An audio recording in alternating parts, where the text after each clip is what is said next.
যুক্তরাষ্ট্রে অবৈধ অভিবাসীদের সরাতে নতুন এক সিদ্ধান্ত নিয়েছে মার্কিন প্রশাসন। এখন থেকে শুনানি ছাড়াই আশ্রয় প্রার্থীদের মামলা বাতিলের উদ্যোগ নিয়েছে ট্রাম্প প্রশাসন। এদিকে দেশটির অভিবাসন আদালতে প্রায় লক্ষাধিক মামলা রয়েছে। এর মধ্যে কয়েক হাজার মামলার শুনানি প্রিটারমিট মোশন নামে পরিচিত প্রক্রিয়ার মাধ্যমে বন্ধ করে দেওয়ার সিদ্ধান্ত নেওয়া হয়েছে। যুক্তরাষ্ট্র থেকে প্রকাশিত সিবিএস নিউজ এর খবরে এই তথ্য জানানো হয়েছে।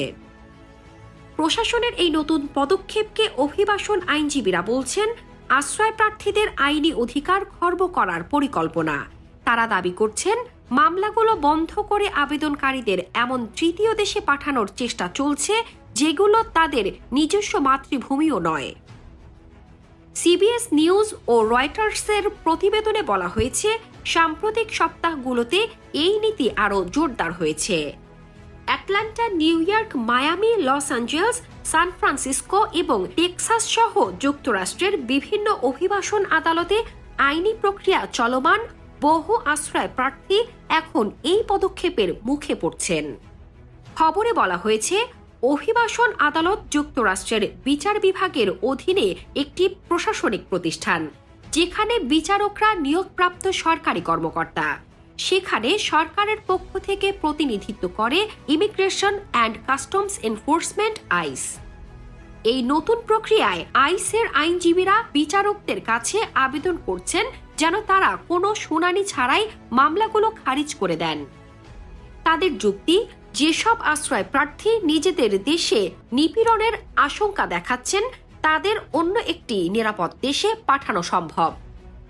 আদালতের নথি অনুযায়ী আইস এর আইনজীবীরা বিচারকদের কাছে আবেদন করেছেন যাতে আশ্রয় প্রার্থীদের গুয়েতেমালা, হন্ডুরাস, ইকুয়েডর ও উগান্ডার মতো দেশগুলোতে পাঠানো হয়।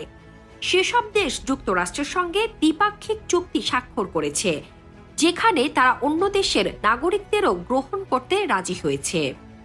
এই প্রক্রিয়াকে বলা হচ্ছে সেফ থার্ড কান্ট্রি অ্যারেঞ্জমেন্ট, যা মার্কিন ইমিগ্রেশন আইনের একটি ধারায় বৈধতা পেয়েছে। এ ধারায় বলা আছে, কেউ যদি এমন কোনো দেশে আশ্রয় চাইতে পারেন যেখানে যুক্তরাষ্ট্রের সঙ্গে নিরাপদ আশ্রয় চুক্তি রয়েছে, তবে তিনি আর যুক্তরাষ্ট্রে আশ্রয় প্রার্থনা করতে পারবেন না। সিবিএস নিউজ জানিয়েছে, ডিসেম্বরের শুরুর দিকেই আইস এর আইনজীবীরা প্রায় ৮,০০০-এরও বেশি প্রিটারমিট আবেদন আদালতে দাখিল করেছেন, যার ফলে এতগুলো মামলার ভবিষ্যৎ অনিশ্চিত হয়ে পড়েছে। এদিকে department of homeland security DHS বলেছে, এই উদ্যোগের মূল লক্ষ্য হল আশ্রয় ব্যবস্থার অপব্যবহার রোধ করা। তাদের স্পষ্ট বক্তব্য হচ্ছে, আমরা যত দ্রুত সম্ভব অবৈধ অভিবাসীদের দেশ থেকে বের করে দিতে চাই, তবে আইন অনুযায়ী তাদের ন্যায্য শুনানির সুযোগও দেওয়া হচ্ছে। DHS আরও বলেছে, আমরা সব ধরনের বৈধ উপায় ব্যবহার করছি আশ্রয় ব্যবস্থার ব্যাকলগ ও অপব্যবহার কমাতে। যুক্তরাষ্ট্রে যারা আশ্রয় চায় তারা চাইলে অংশীদার দেশগুলোতে নিরাপদভাবে সুরক্ষা পেতে পারে।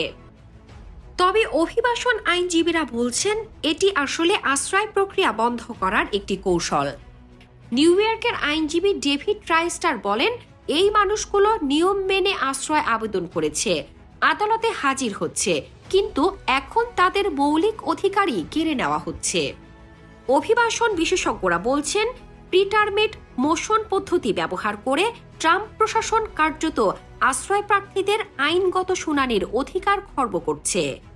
তাদের মতে, এই কৌশল ভয় দেখিয়ে অনেককে নিজের মামলা তুলে নিতে বাধ্য করছে।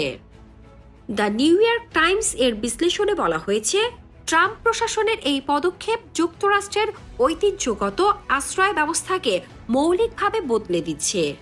এটি শুধু অভিবাসন নীতি নয়, বরং আমেরিকার মানবাধিকার ইমেজকেও চ্যালেঞ্জের মুখে ফেলছে।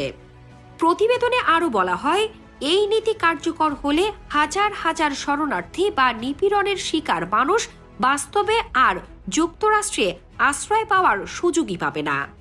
তবে আদালতে এই পদক্ষেপের বিরুদ্ধে মামলা করেছেন অভিবাসন আইনজীবীরা। শিগগিরই যার শুনানি শুরু হতে পারে।